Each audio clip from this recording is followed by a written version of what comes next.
Hello there. How would your life change if you woke up this morning and find that someone had deposited $9 million in your bank account? How would that affect you? How would your mind shift if next week, just like that, you attracted 1,000 new clients into your business? 1,000. What would your life be like if, bang, just like that, you realized you had the energy of a 20-year-old? How would your mind shift if Mensa recognized you as the smartest person on the planet? They're good questions, aren't they? Well, let me tell you something. There's a lot more than 9 million just waiting there to come into your life. There's an infinite supply. And the 1,000 clients, there's tens of thousands of people out there just waiting for someone to come and serve them. And the 20-year-old energy, do you know all the energy there ever was or ever will be is 100% evenly present in all places at the same time. No one gets energy. Everyone releases energy. And desire is the triggering mechanism that releases energy. And as far as being the smartest, hey, listen. The smartest sometimes are not the most effective. Being smart isn't the answer.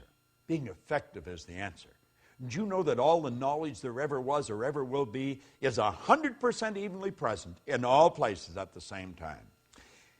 I'm Bob Proctor, and I want to talk to you about the law of supply as we're going through and giving you an overview in this video series of the laws, those 11 lost laws. Supply is one of them. Do you know, Halliwell said that man's never satisfied. Never satisfied. The fact is deplored by many, but God did not intend man to be forever satisfied. You see, dissatisfaction is actually a creative state. That's right. There's a lot of people that mix up satisfaction and happiness. You can be very happy and very dissatisfied. I am never satisfied with the results that we get in our company.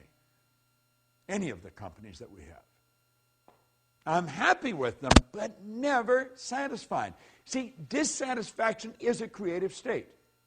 Yeah, it was dissatisfaction that led to the incandescent light. Edison just got sick and tired of dealing with a wax candle or a kerosene lamp. You see? Yeah, it was dissatisfaction that led the Wright brothers to introduce us to a brand new kingdom. Yeah, it was dissatisfaction that took Edwy Hillary right to the top of the world. It was dissatisfaction that caused John Kennedy to make a statement that we would be on the moon in this decade. He said that way back in the 60s. Now, I hope you are dissatisfied. And if you're not, well, I'm going to say a quiet prayer for you. See, we believe, therefore, that it is right and good for people to seek to gratify all pure desires and ambitions. Now, I know there's a lot of people that don't agree with that, but they don't agree with a lot of things. But you're going to find out the small select group of people that really understand these laws, understand there is an infinite source of supply. Everything comes from one infinite source. Everything's made from the same. The difficulty with some is that they can more easily look to the creature as the source of their substance than to the Creator. Just beyond the average person's grasp. We don't really believe that God is the source of our substance. Now, when we start to believe it, I think it starts to happen. Let me share something with you that I read a long time ago. Dr. Wernher von Braun was one of the greatest scientists that ever lived. He's considered by many as the father of the space program. Think about this for a moment. He said after studying this now before I mention this, let me also mention that for a long time, science and religion were antagonistic. They just could not come together. But they since have come together. Now, von Braun said that after years of studying the spectacular mysteries of the cosmos, he was led into a firm belief in the existence of God. Now, I'm not trying to turn this into a religious dissertation. I am just mentioning my own personal belief after studying these laws for very close to 50 years. I see the law as the uniform and orderly method of the omnipotent God. A law is something that happens every time with every person everywhere. And everyone that has accomplished anything will be quick to tell you this. See, as we look back, everybody loves a dead genius. They really do.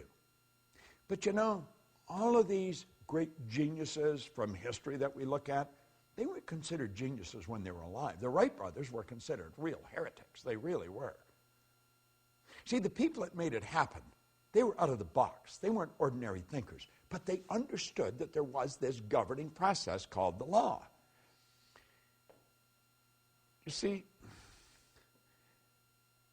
before we're able to believe in abundance of good, we've got to then see and enjoy that everything comes from one infinite source of supply. And when we really understand that, everything is going to change direction for us. Nothing can be made from something any more than something can be made from nothing. But where does water come from? Let's give it some thought. If we went outside on a nice clear day and stood there with a cup, just stood there, and we were patient, and we stayed there long enough, do you know that that cup would fill with water? Oh, yeah. You would see in the no thing, you would see a cloud formation. And the cloud would become very heavy and very dark, and before long, water would fall out of it. Now, if we stayed there with that cup, where would the water go to? It'd go right back to where it came from. See, as above, so below. As below, so above. I want you to think about that. Nothing is created or destroyed. Everything's in a constant evolution of change. We literally live in an ocean of motion. You and I have the godlike ability to create images in our mind. And as we create the images in our mind, we control the vibration that we're in, and that vibration sets up an attractive force. In the seminars that I conduct, I hold up a little acorn sometimes that comes from a giant oak tree. But the little acorn is nothing but a mass of energy in a high speed of vibration. It's just a little physical nut. Now, if I kept that acorn in my pocket, that acorn would disintegrate because it's governed by a very, very basic law, create or disintegrate. And it's not in an environment that's conducive to its unfoldment. But let's suppose I take and I plant that acorn in the earth. Do you know that there's particles of earth that are in harmonious vibration with that little mass of energy that we call an acorn?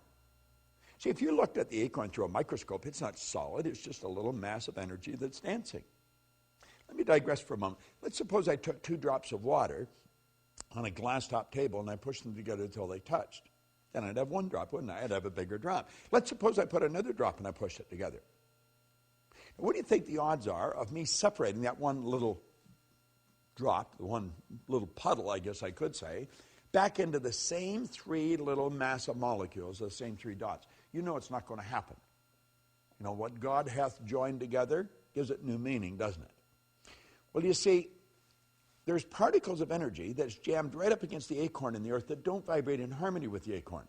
But there's particles of energy that do vibrate in harmony with the acorn, and the acorn's like a magnetic force, and if you could see it with the naked eye, you would see little particles of energy marching just like obedient soldiers right towards the acorn. And as they touch the acorn like that, like the 2 drops of water, they become one with the acorn. And this process is continuous. It's continuous. And the only particles of energy that the acorn can attract are the particles that vibrate in harmony with it. They're on a frequency. And the acorn keeps attracting and keeps expanding. And the shoots come out of the bottom, and then it breaks through the earth, and it attracts from the atmosphere as well as from the earth. And before long, you'll see a giant oak tree. All by attraction. It's all energy moving. There's one source of supply, just one. Well, do you know that you are attracting to you right now from an infinite source? Now, if you're holding thoughts of lack and limitation, that's what you're going to attract. The universe, by law, can only give you what you put in the order for. What are you putting in the order for? We talked in a previous video about thinking. There's a law of thinking. Well, as you think, you attract. So think about it. What have you put in order for? What are you attracting? Everything comes from one infinite source. You might say, well, I don't really understand that. Then just take my word for it, because I do understand it. And if you study it for a while, you're going to start to understand it. Like Solomon said, in all you're getting, get understanding. Well, let's understand where everything does come from. There's no lack. There's no limitation. As long as you live through your sensory factors and just go by what you see, then there will be lack and limitation because you're dealing with a very limited view. But when you start dealing with the God's eye view, you see things from a much higher level. There's no lack and no limitation. And understand this, what you think you attract, and you attract from one infinite source of supply. Study this law of supply. It's a phenomenal law, and it works for every person, every time, everywhere. This is Bob Proctor, and thank you.